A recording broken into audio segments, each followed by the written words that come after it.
What's your name？ 宝丽娜。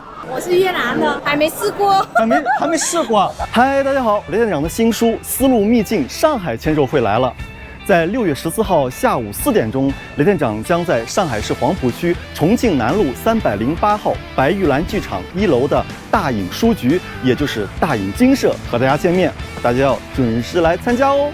在这里呢，雷店长呢今天也可以拍段 vlog 呢，跟大家呢好好聊一聊这个上海。可能很多人要问，这个上海的外滩为什么叫外滩呢？其实这里面原因挺多的。其实上海的老城呢，就是现在城隍庙这个地方。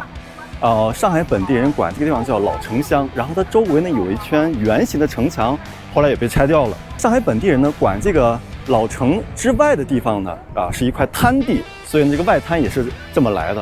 对。What do you think Shanghai? Shanghai is very nice. Very nice. How old are you?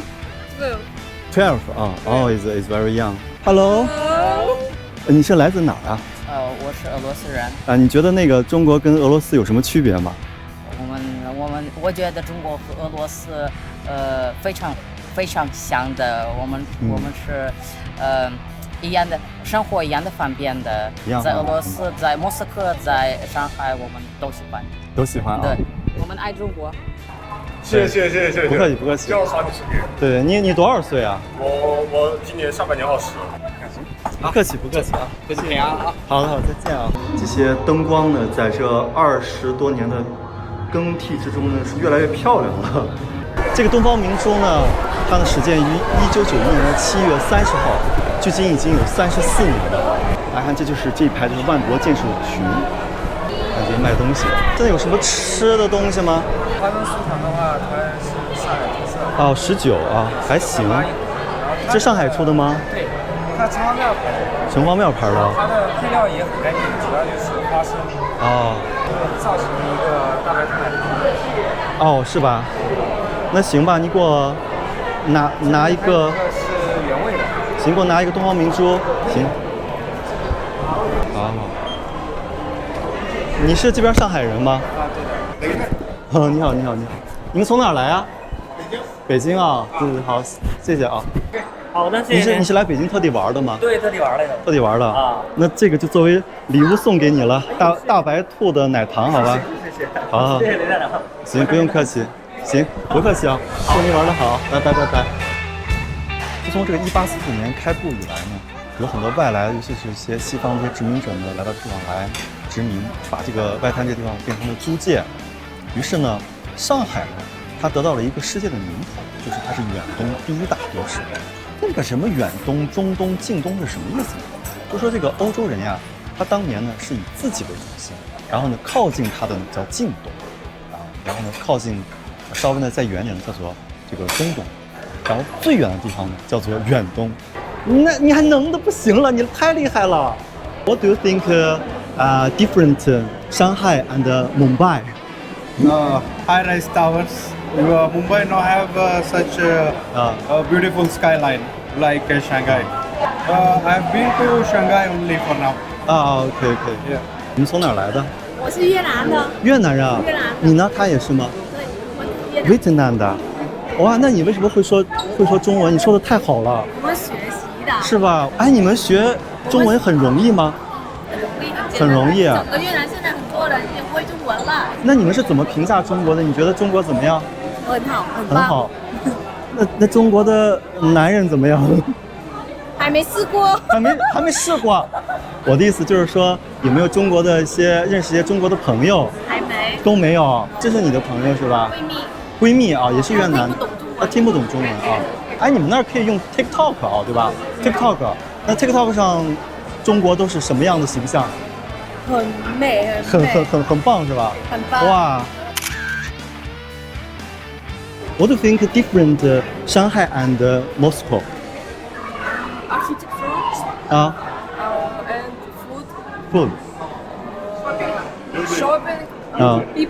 People? Yeah. Okay. How old are you? 14. Hello. Okay. Is your sister? Sister. What's your name?宝丽娜。宝丽娜啊 ，OK。埃及文明大奖是在这个上海的博物馆里面举办，跟我一起进去看一看，了解一下这个埃及的文明史。这个卡诺比克罐明明不就4个吗？我们走哪儿看都是4个，那这放着一个能证明什么呢？它是有别于其他的罐子。首先呢，这个罐子呢是雪花石，同时呢上面画了眼线，说明呢它是贵族，是要化妆的。第二个呢，它其实是一个套娃，它是罐子套罐子。现在我身后呢就是著名的阿门霍特夫，他是在埃及呢非常有名的一个国王，但是呢，他的出现呢改写了人们对于埃及的很多认知，因为很多人根据他这个雕像呢发现呢，他的雕像非常奇怪，长了一个马脸，似乎眼睛又像蛇，而且呢，他这个爪子像这个鹅爪，然后呢，他的手呢像这个鸟手，整个人的脑袋呢又向后伸展，所以呢不太像人类。再加上呢，他登基以来呢，给自己起名叫阿肯纳顿，意思就是阿门神的仆人，所以说人们认为他可能就是个外星人。还有一点啊，就是人们常说的，古代的壁画到底是写实还是写意呢？如果是写实的话呢，那么它记录这个人物比例明显是不对的，如果是写意的话呢，那我们可以把它描绘成这种离神比较近。所以说，有人猜测，也许这个阿肯纳顿的身高，这个国王的身高真的挺高的比普通人要高出1倍，所以说他呢，更加有人猜测他是外星人。大家看我身后这个呢，就是图坦卡蒙的雕像。图坦卡蒙呢是埃及新王朝时期的一位法老，他呢距今已经有3300多年的历史了。他呢在这个埃及的卡纳克神庙呢，在这个大祭司的加持下呢，登基成功，成为了法老。这个图坦卡蒙的意思呢，就是阿蒙的形象。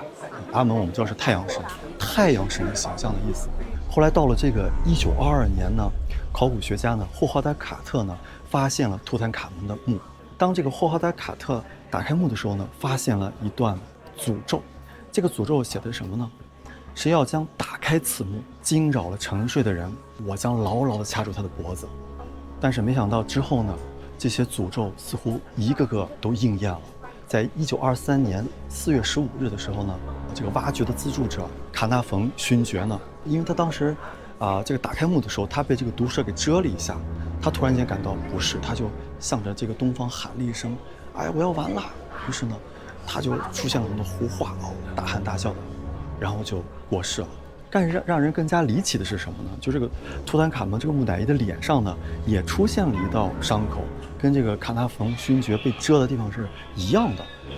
另外呢，就是就当时呢，护理过卡纳冯勋爵的这个护士呀，以及为图坦卡蒙做 X 光的医生，以及的考古人员，先后都发生了很多的不幸，有的是车祸，有的是癫痫，有的是中风，有的是血液循环不畅，有的是摔倒，一个个都离奇而亡。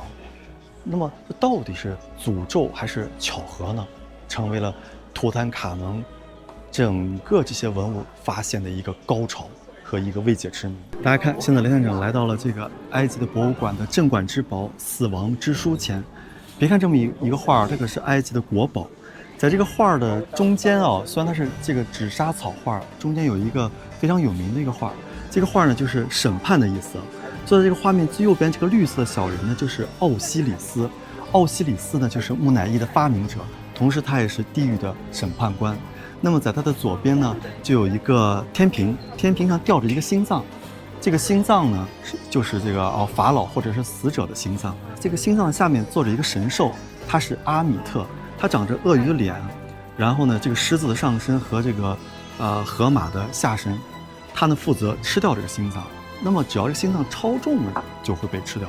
好了，最后大家不要忘了雷探长的上海签售会日期是6月14号，在上海黄浦区重庆南路308号白玉兰剧场1楼的大影精舍，也就是大影书局在这个地方呢，雷探长将会举办上海签售会不见不散